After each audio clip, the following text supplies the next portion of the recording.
Hi everyone.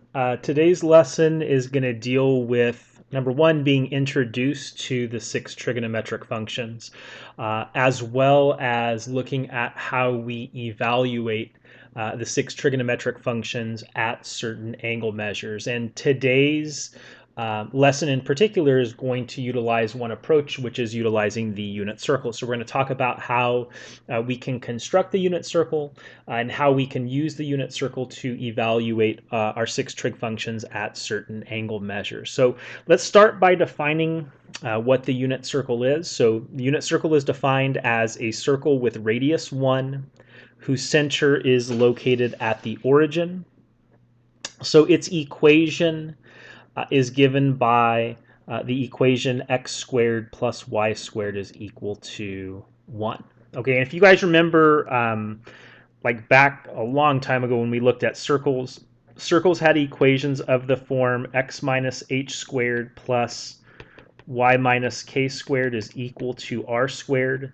So that circle was going to have a center at the point h comma k, and then r refers to the length of the radius of that circle. So in this particular case, if the unit circle is centered at the origin, the ordered pair for the center is 0, 0. If the radius is 1, r is equal to 1. So that's where we get the equation x squared plus y squared is equal to 1.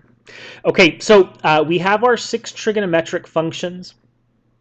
And they are sine, which is abbreviated with sin. So please call that function sine, not sin. And then the second one is cosine, which we abbreviate with cos. The third trigonometric function is tangent, which we abbreviate with tan.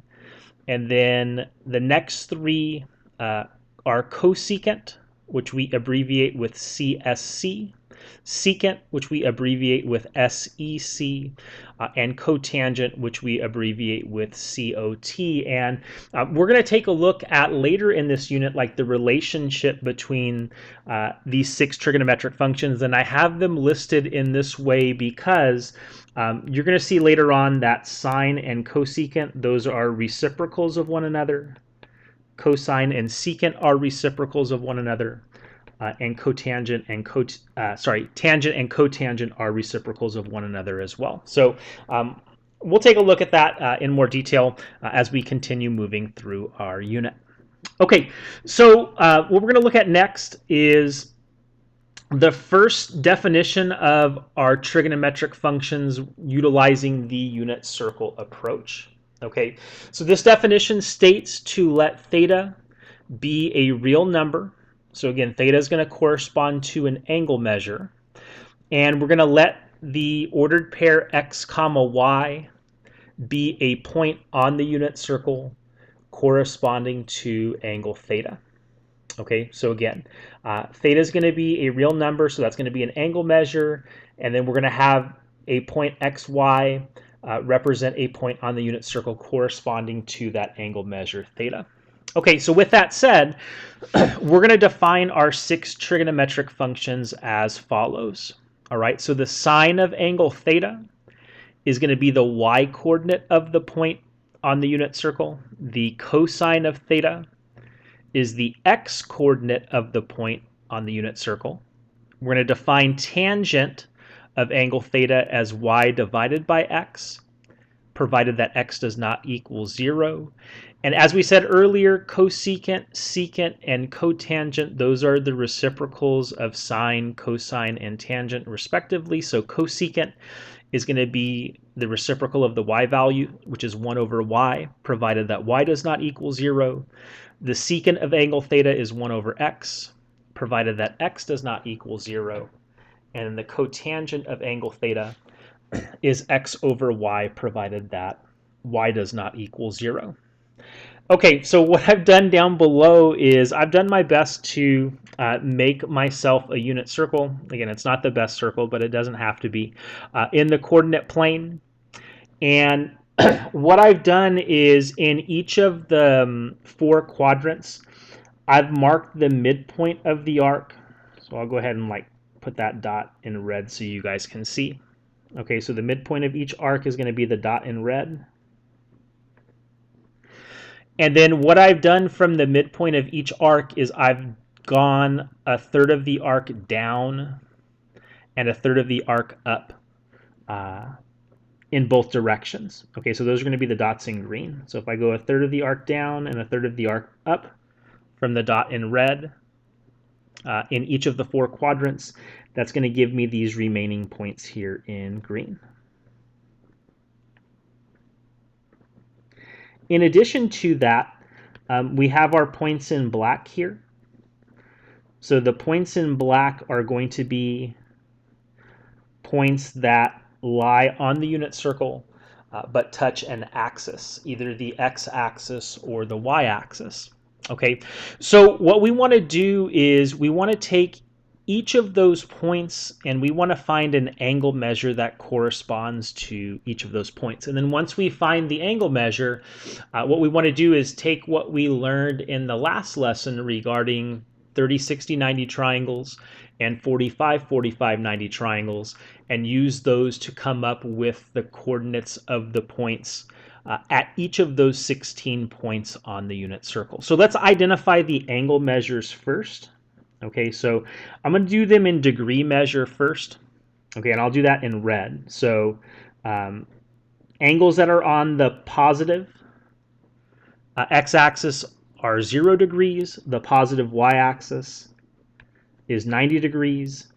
The negative x-axis is 180 degrees. The negative y-axis is 270 degrees. And if we go back to the positive x-axis, that's going to correspond to 360 degrees. Okay, so if we go to the midpoint of each of the arcs, like in quadrant 1, that point in red is going to have a measure of 45 degrees because that's the midpoint of 0 degrees and 90 degrees. So that's the angle in the middle. And then we're going to go a third of the arc down and a third of the arc up in each direction. So if we go a third of the arc down, a third of 45 is 15. So if I take 45 and subtract 15, that gives me 30 degrees. And then if I go a third of the arc up, 45 plus 15 is going to be 60 degrees. Okay, so we're going to do the same thing in each of the 4 quadrants. So that first point in green in quadrant 2 is going to be 120 degrees. The next one is 135 degrees. The next one is 150. And then when we go to the 3 points in quadrant 3, the first one is 210. Oops, I'm going to write it on the other side. So 210, then 225, then 240. And then when we do the same points in quadrant 4, we have 300, 315, and 330. Okay, so we found each of those angles in degree measure. We want to do the same thing in radian measure. So we're going to take each of those results, and again, if going from degree measure to radian measure, we want to multiply those by pi over 180. Okay, now you guys are going to think that I do this really fast, but we'll talk later on in this unit how you can do this as quickly as I can here. Maybe not quite as quickly, but really, really close. So the angle measure in radian measure on the positive x-axis is going to be 0. Then 30 degrees corresponds to pi over 6 radians. 45 is pi over 4. 60 is pi over 3. 90 is pi over 2. 120 is 2 pi over 3. 135 is 3 pi over 4. 150 is 5 pi over 6. 180 is going to be pi radians. 210 is 7 pi over 6. 225 is 5 pi over 4. 240 is 4 pi over 3. 270 is 3 pi over 2. 300 is 5 pi over 3. 315 is 7 pi over 4. I wish I would have done this a little bit bigger. 330 is 11 pi over 6. and 360 is going to be 2 pi. So we found for each of those 16 points the measure of the angle in both degree measure and in radian measure.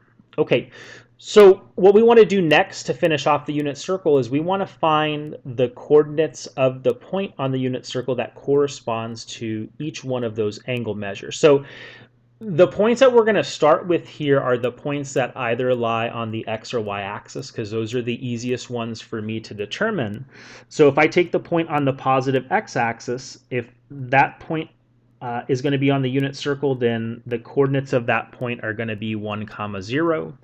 If we do the point on the positive y-axis, that's going to have coordinates 0, 1. When we look at the point on the negative x-axis, that's going to have coordinates -1 and 0. And then the negative y-axis is going to have coordinates 0, -1. So those are pretty straightforward. We want to come up with the coordinates of the points that correspond to the other 3 angle measures in each of the 4 quadrants. Okay, and the way that we're going to do that is we're going to go to each point and then we're going to drop a vertical segment down to the x-axis. And when we do that, we wind up making a right triangle. Okay, so for this right triangle, this angle measure here is going to be 30. The angle measure on top is going to be 60. So that winds up creating a 30, 60, 90 right triangle. Now, the one side length we know in this triangle is going to be the length of the hypotenuse, because the hypotenuse is a radius for that circle. And we know because it's a unit circle, that circle has to have a radius of 1. So that's going to make the hypotenuse of that right triangle 1. So we know based on the 30, 60, 90 triangles that we looked at in the previous lesson that the side opposite the 30-degree angle has a length that is 1/2 of the hypotenuse. So if the hypotenuse is 1, that side opposite 30 is 1/2. And then the side opposite the 60-degree angle is rad 3 times the length of the side opposite the 30-degree angle. So if we take 1/2 times rad 3, that's going to make that side length there rad 3 over 2. And if we want to find the coordinates of that point, all we do going from the origin is we're going to go rad 3 over 2 units to the right. So that means the x coordinate is going to be rad 3 over 2. And the y coordinate of that point, we're going up 1/2 of a unit. So the y coordinate of that point is 1/2. So we can take what we talked about in class last time, the 30, 60, 90 triangle, and use that to find the coordinates of the point on the unit circle. Okay, so I'm going to delete the work that I just did there. I'm going to erase it. Hopefully I don't erase part of the unit circle. Oh no, just lost all of it. Okay, well, I'll redraw that. Give me 1 second.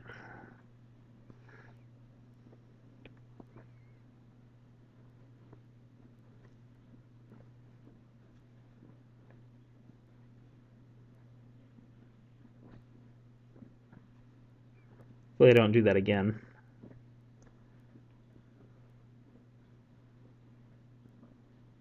Okay, when we do the same thing at pi over 4, so I'm just going to drop it down here, so hopefully I don't delete the circle again. Again, that forms another right triangle. The hypotenuse is of length 1. This time we have a 45, 45, 90 triangle. And we know the hypotenuse is rad 2 times the length of the legs. So that means that x rad 2 is equal to 1. So if I want to solve for x, the length of the leg, that's going to be 1 over rad 2, which when I multiply the numerator and denominator by rad 2, that gives me the lengths of those two sides to be rad 2 over 2. So for that point, the point that corresponds to 45 degrees or pi over 4, that's going to have coordinates of rad 2 over 2 and rad 2 over 2 respectively. Okay, let me erase my work there, and then we'll move on to the next triangle. So if I drop the vertical segment,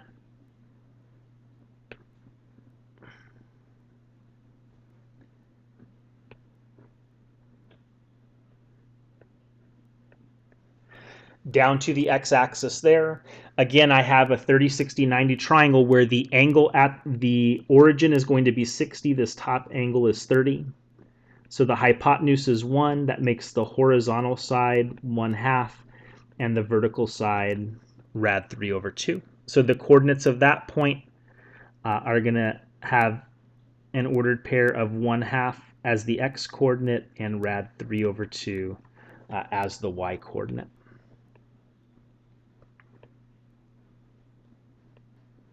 Okay, we'll erase the work there.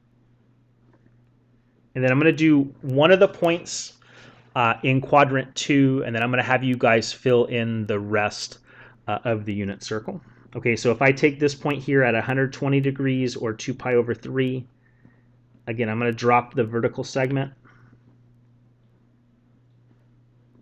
Sorry, I'm doing it away from the point so I don't erase the circle again. So it's going to be like over in here. This top angle, once again, is 30. The angle that's at the origin is 60. The hypotenuse is of length 1. So the horizontal side is going to be 1/2. The vertical side, once again, is going to be rad 3 over 2. But when we think about points that lie in quadrant 2, so for points that lie in quadrant 1, both the x and y coordinates of those points are going to be positive. For points that lie in quadrant 2, the x coordinate is going to be negative and the y coordinate is going to be positive. So that's going to make the x coordinate of that point negative 1/2, the y coordinate of that point rad 3 over 2. Okay, so what I want you guys to do is I want you to pause this video whenever I say pause, and I want you to find the coordinates of the 8 remaining points on the unit circle. And then go ahead and unpause the video, and then I'll work through the coordinates of those points for you to check. So pause. Okay, so when you guys work through the coordinates of the remaining points, this is what you should have come up with.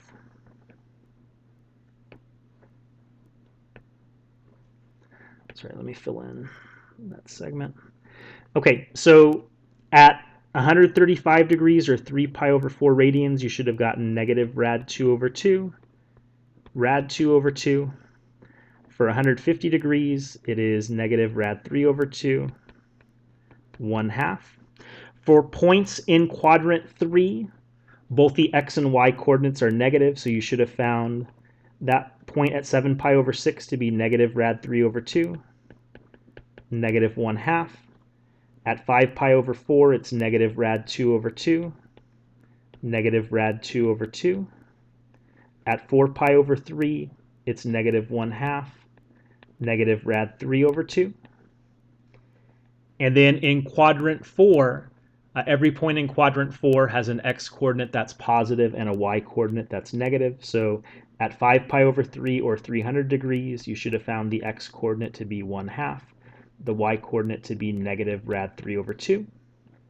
At 315 or 7 pi over 4, the x coordinate is rad 2 over 2, the y coordinate is negative rad 2 over 2.